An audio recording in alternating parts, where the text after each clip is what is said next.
to the Etobicoke Philharmonic Orchestra Spotlight Series. I'm Wendy Lamberti, and today I'm joined by composer, conductor, and educator Corey Butler, creator of the powerful concert project Hymns to Freedom, which the Etobicoke Philharmonic is proud to present in its upcoming concert. Corey, thank you so much for being here. Thank you, Wendy. It's an honor for me to be here and to work with the Etobicoke Philharmonic Orchestra. Oh, that's wonderful. So, Corey, before we dive into Hymns to Freedom, can you tell our audience a bit about your musical journey and how you came to this work? Well, my musical journey actually started in church. My dad, I can remember my dad sitting on the choir of an evening service at our church in Jamaica. And, I couldn't play much. I could only play in one key. And he said to me, the musician hadn't shown up for church that evening. And he said to me, "Hey, you think you can handle it?" I said, "No," and he took me up anyways. And it was everything's history from there. And then I really developed a love for playing and a love for playing by ear as well. And so I started playing more in church and pursued an education when I moved to Canada in jazz studies at Humber College, did my master's at York University. I have a bit of a smorgasbord of influences, if you will. You know, I'm Jamaican born, so the predominant music there was reggae, so I loved reggae. Classically trained while I was in Jamaica. I studied with the Associated Board of the Royal Schools of Music. Of course, I was playing church music, so I was playing a lot of gospel music. And I loved jazz. So, yeah, I had a lot of musical interests. That's a little bit about how I started on this musical journey. Well, yeah, so you've moved the fluidity between classical music, gospel, jazz, large-scale storytelling. And how did that musical versatility shape who you are as an artist? Well, I often didn't even fit into the molds of, the musical environments that I was a part of, because, a lot of them were purists. If it was classical, it was very Western music focused, and, I couldn't do anything different. And if it was jazz, I was classically trained, so at one point I couldn't swing my eighth notes. My eighth notes were all straight. And so it was very difficult for me to fit into one of those communities. But I slowly tried to make sure that I could be a chameleon in each of them, and as a result of that, it shaped sort of my musical palette and my interpretation of music. Well, yeah, because it's like, as a horn player myself, I cannot swing whatsoever. French horn players, other brass players, yes. French horn, we are straight Straight. eights. Yeah. Da da da. My Yeah. my teacher in Amsterdam, the dotted 8 and 16s. It's Amsterdam, Amsterdam. That's it. It's not Amsterdam. Yeah. Whatever. So education and mentorship are clearly central to your work. So, and what's important to you about that concept of education and mentorship? Well, I can remember when I moved to Canada.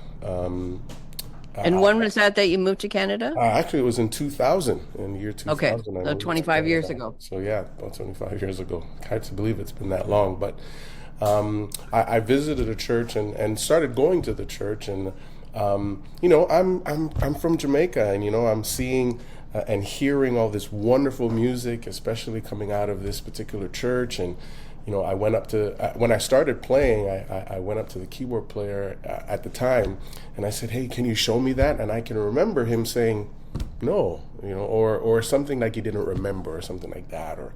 And I remember what that made me feel, how that made me feel. It wasn't a very good feeling to Yeah. have, had that vulnerable moment to someone who I looked up to, and for them to kind of just shut me down like that. So I said, you know what? I never want to have anybody else feel that way. And so Yeah. it inspired me to become an educator. It inspired me to become a mentor. And soon after that, I started working at York University, which I've been there for the last 18 years now.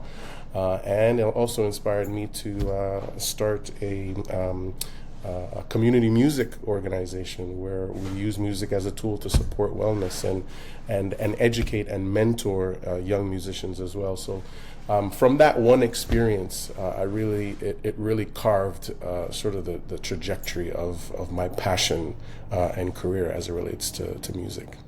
Yeah. And that brings us to Hymns to Freedom, which is a deeply emotional piece and very timely at the moment. When did this project first begin for you? When did you come up with this concept? Well, during the pursuit of my master's, actually, what inspired me to do my master's was a certain president was in power, and he continues to be in power even today. And at the Certain time, president to not be named today. not to be named today, but at the time, during his first tenure in office, there was so much racial unrest. Yeah. And I just, it was so bothersome to me. I wondered, why can't we all just get along? And so I started my master's, and I decided that, you know what, I want to do my master's on a juxtaposition of classical music versus the African American spiritual. And Okay. so these two seemingly polarly opposite musics, I wanted to bring them together, and the point of all of that was we are better together. And so from the work that I did in my master's, arranging hymns and spirituals and writing songs that were inspired by African American struggle and African Canadian struggle and experiences, the Hymns to Freedom Project was born. That's really, really interesting. It's such an interesting, I mean, when you look at the map of Africa alone, which is like bigger than Canada and Hmm. America, that you have thousands of years of wonderful, wonderful music that, well, I'm not going to go into the discussion of what happened. We all know the history, Yeah. but I find it fascinating because I'm European, my parents are European, Dutch, and so, I grew up with classical music and I did not grow up with any kind of music from anywhere else really. And so I'm really, really glad that you're doing that at York University and that that's a wonderful thing. So that was, yeah, that's very, very interesting. And it's really great that you are doing this up at York University and sharing your knowledge about the spiritual music. So you've spoken very openly about your son and your hope that he will be judged by the content of his character rather than the color of his skin. And so how did fatherhood influence this work? For example, in your script for the show, you wrote, "These pieces you just heard and will hear throughout this offering represent the cry of my heart to see a world where my son will be judged by the content of his character and not by the color of his skin." Yeah.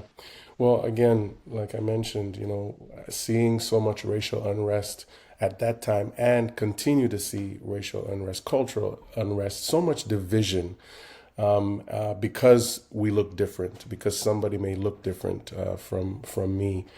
When my son came along, matter of fact, it's a really, really very interesting story. Before my son was born and my wife was pregnant, I wasn't feeling anything. I was like, Corey, are you okay? You're about to be a father. You should be excited about this, but I wasn't feeling anything. And I remember being even in the hospital room waiting for the delivery to happen, and I just wasn't feeling anything. But Wendy, as soon as he came out, like the Grinch, my heart grew so many sizes bigger, and every single area of space that grew, my son inhabited it. Like it was an unbelievable experience. I fell in love instantaneously. And so, because of that, as I look back at the experiences that I've had as a black man moving to North America and sort of, even the covert and overt racisms that I've faced, I I immediately go into protect mode for my son. And I really hope that I can do more of this type of work that will inspire people to embrace the differences that we all possess without creating division. There's a very big difference between our differences and division. And so we can actually celebrate our differences and thrive in community together.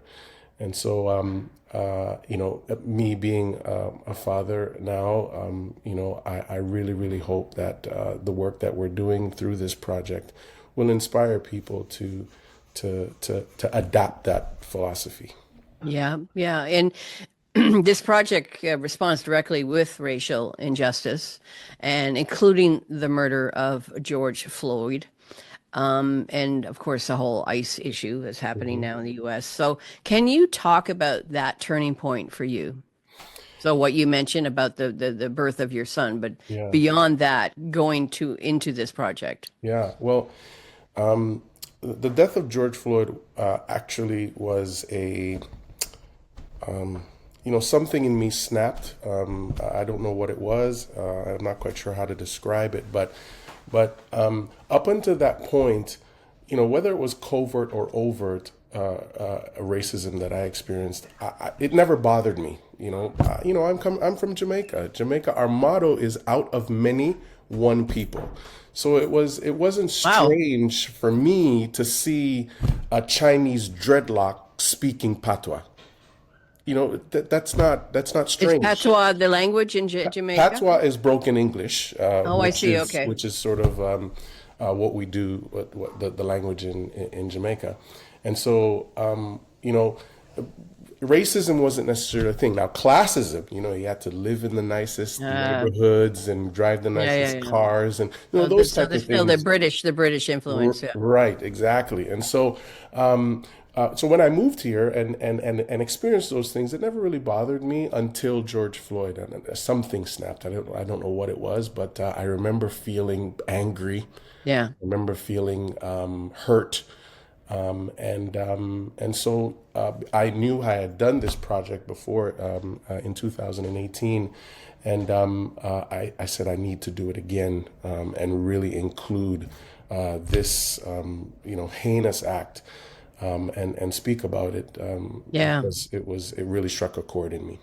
Yeah, of course, and you have the huge mentors and outspoken people, Maya Angelou and Dr. Martin Luther King Jr., Hmm. Hmm. whose words, "How long, not long," Hmm. appear throughout this project. Why do those words still resonate today, and how are you using them? Well, it's funny. It's whether the question is, do those words resonate today? Yeah. And how long was the question asked? Not long was the answer, but I think we are a little bit further away from the not long. Yeah. Not, Unfortunately. unfortunately, yeah, Yeah. and so but we've made strides. We've made strides, but it seems like when we take two steps forward, sometimes we take four steps backwards, and it's just sort of this struggle I to experienced it with my own father that one mm, day we were having a conversation. He was a great lover of jazz and loved all of the, Oscar Peterson, Sarah Vaughan, mm, Ella Fitzgerald, and he was talking about Oscar Peterson, and then he said something racial, and I was like, "You're a hypocrite," mm, you know. What are you saying? mm. Oscar Peterson is black. Yeah, but that's different. No. No, no, no, No. no, not So, at all. getting off this negativity here, Yeah, yeah. the project features the legendary Jackie Richardson. Now, I've seen Jackie perform with the Hannaford Street Silver Band. She did a great project with them. Uh-huh. How did the two of you first meet? You know what? I thought about this question and I honestly can't remember. It's like I've known Nana. I call her my Nana. It's like I've known. You call her your Nana? Yeah, That's I so do. cute. I do. Matter of fact, when my mother passed away about 3 years ago, I said to her, I said, I need you as a mother figure in my life, and she Wow. agreed. And so since then, I've been calling her my Nana. But I can't remember when we met. It just feels like I've known her forever. But I can remember a very pinnacle moment in our time together, and that was at the Art of Time concert, and Mhm. we performed together "Hymn to Freedom" by Oscar Peterson, and I remember just having chills as we did it together. It was such an Yeah. impactful moment for me. And that, of course, is essential why Jackie is part of Hymns to Freedom, but also her own journey. Does she have a similar kind of journey? Where is she originally from? Absolutely, she does. I mean, she's from Nova Scotia. She's, Okay. and of course, Nova Scotia has its own story. As With the black slavery with that ex- people escaped to Nova Scotia to get away, and exactly, does and she have that background in the yep, family? yep, Yep. absolutely, and even land, that the government had taken land from the black community, and there's been reconciliation attempts made, but I think there's still a long way for that to get to where it needs to get to. But yeah, her background is Nova Scotian, and Yeah. for her to be a part of this project was very, very critical for me, and especially owing to the fact that with that Art of Time experience when we played together Hymn to Freedom, I said, I don't want to do this with anybody else but her. Yeah, and especially well upcoming with the Black History Month and that February 1st this concert with the Etobicoke Philharmonic to kick off Black History Month. And Hmm. believe me, I'm trying to get the word out to everybody and anybody about this concert. Thank you so much. And so what does Jackie bring to this project, both musically and personally, that elevates the storytelling of the project? Wow, it's hard to put into words what she brings to the table. Yeah, She's such a warm, giving, welcoming, inviting soul. We were in rehearsal on Wednesday, and she was sitting down beside the conductor, Matthew, and she had everybody in the palm of her hands as she performed this particular piece. Where every heart joins every heart together yearn for liberty. That's when we'll be free. I don't wonderful. know how she does it. She's just got this electrifying magnet to her that just pulls you in, Yep. and it's a It's your culture, it's your passion, it's part of you, it's part of your history, part of your grandparents, great grandparents, and everybody going back hundreds of years. yeah, it's a And sight to and behold. and that luckily, fortunately, we do live in Canada. So we're a lot further than a lot of other countries. Mm. But this the fact that this concert has it moves through spirituals, through hymns, spoken word, and the orchestral part. So how did you shape this overall musical journey of the piece? Well, like I said, it was birthed out of the work that I was doing in my master's.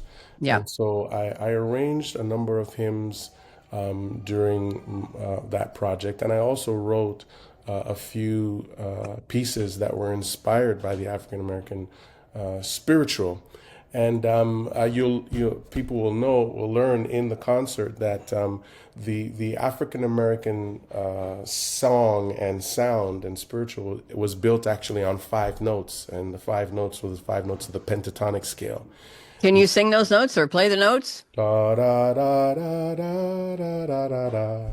Okay. Almost blues-like in its orientation, but And for those that don't know, what does a pentatonic scale mean? Pentatonic scale means that that scale only has five notes. Penta, Okay. five. Penta, five. Yes, Yeah. yeah. And so those five notes, if you're taking note one of these days, any hymn, old hymn or spiritual that you hear, Steal Away, Amazing Grace, Swing Low, Sweet Chariot, all of those hymns actually only, the Have melody only has those five five notes. notes. Yeah. And And it's also known as the slave the scale. slave scale, absolutely. It's Right. and so um, yeah,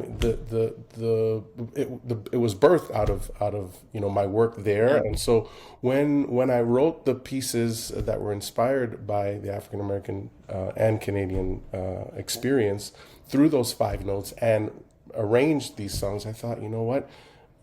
And I loved Hymn to Freedom so much, and I love Oscar Peterson so much. I thought, you know what, I need to do a project called Hymns to Freedom, and so Yeah. the journey started.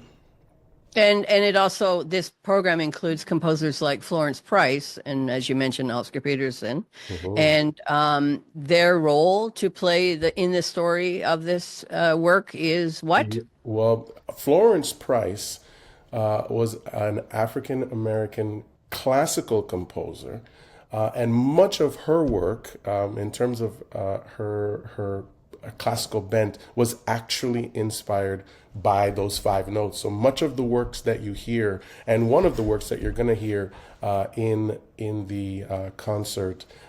That I actually lifted. I actually had to lift all the parts because the orchestral version just was too expensive to get. So I challenged myself to lift it. But anyways, you'll hear those five notes in that particular piece as well, and of course Oscar Peterson, with his composition of Hymn to Freedom, it that goes without saying. That's Yeah. And you've performed hymns to freedom with other orchestras. Which other orchestras? well. The first time I did this project was back in 2018, and I did it with a lot of my students. Excuse me, at York University, and I did it with some graduates, recent graduates of York University, and even U of T at the time. So I had put the orchestra together at that time, and then after that, I actually did it with the Rose Orchestra Yeah, in Brampton. in Brampton. Yeah, Yeah. and now we're doing it with the Etobicoke Philharmonic. Yeah, so and so how did audience respond to the project within the different communities? Like say the students compared to the audience at Rose. Right. Well, obviously the students, in terms of the level of playing ability, we had to go through a number of rehearsals and things of that nature, and they did a really, really great job. But the response in general was more so. I kept hearing, I didn't know that fact about this particular song, or I didn't know that fact about, Martin Luther King, or, St. Francis of Assisi, or, because at Zamar Music, one of the things that we do is we provide edutainment, what I call edutainment. I wish I could say I made that word up, but it already exists. And so we do docu-concerts, if you will.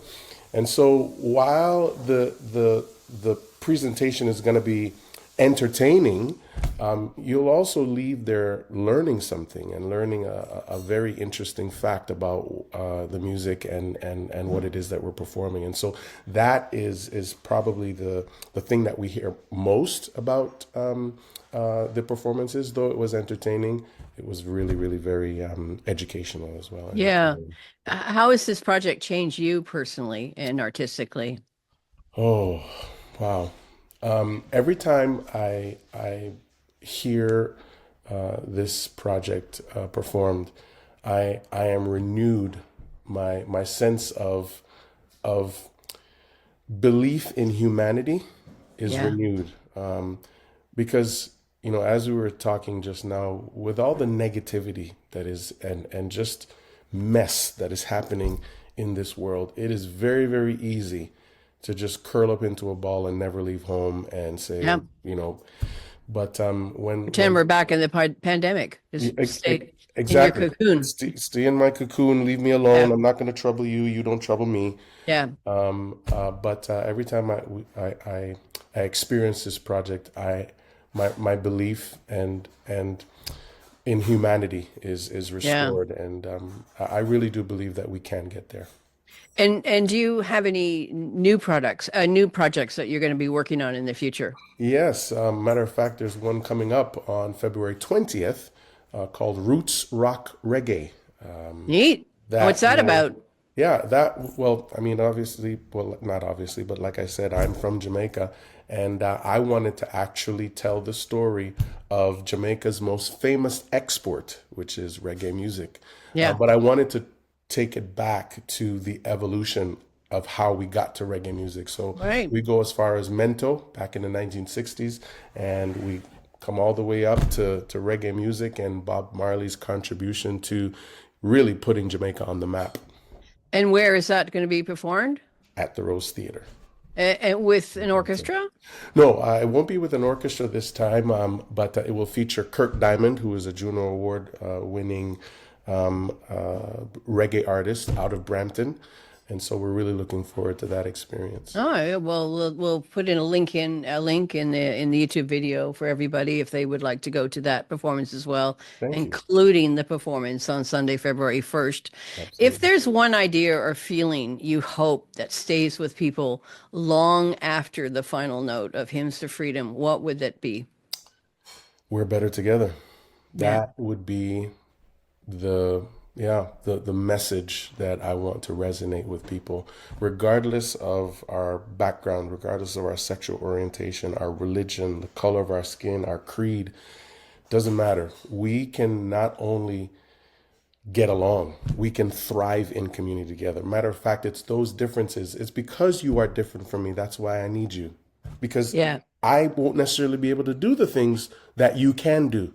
And you won't necessarily be able to do the things that I can do. And so us coming together would just make for a much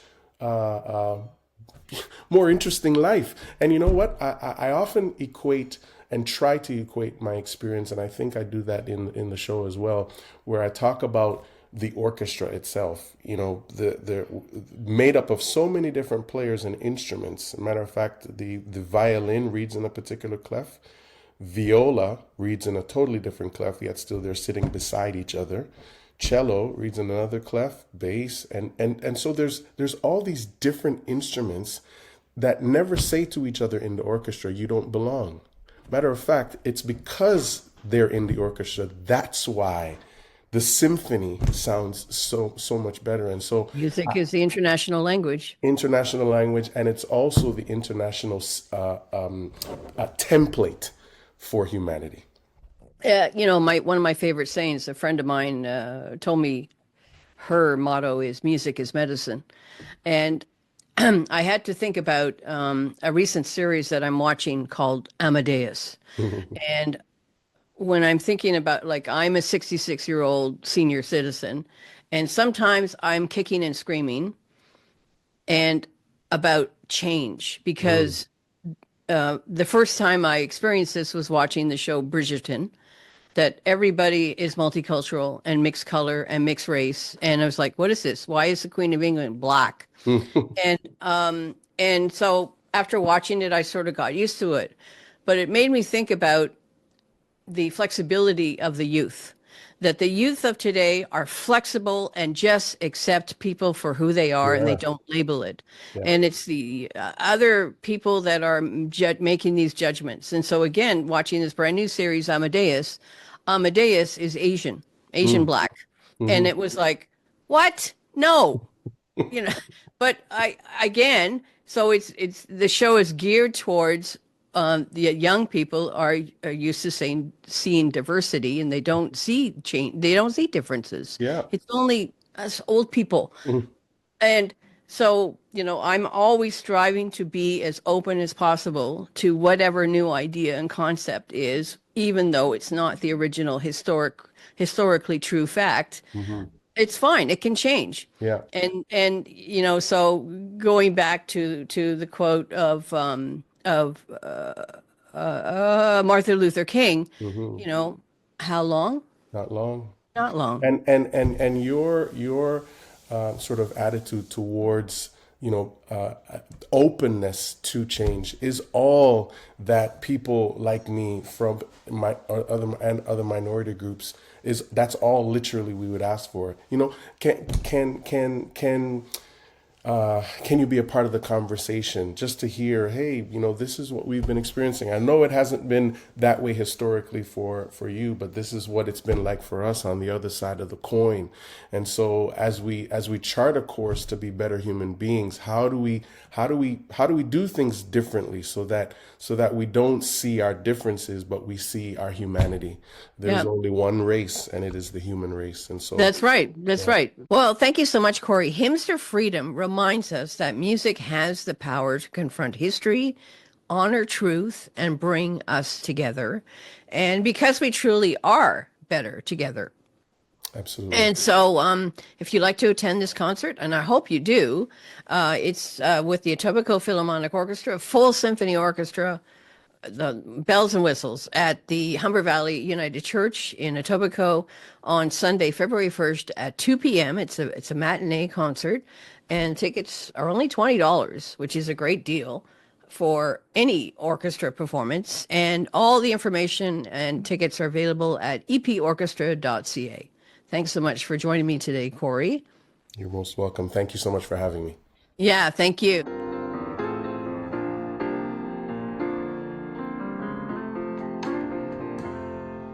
Where every heart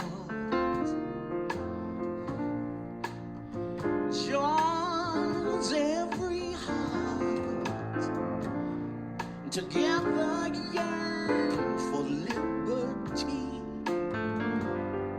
That's when we'll be free.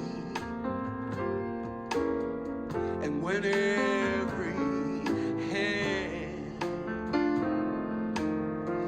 joins every hand together, mold our destiny. That's when we'll be free. Any hour, any day. The time soon will come when man will live in dignity. That is when we will be free. Oh, and when every man comes along and joins in our song, then together we will sing.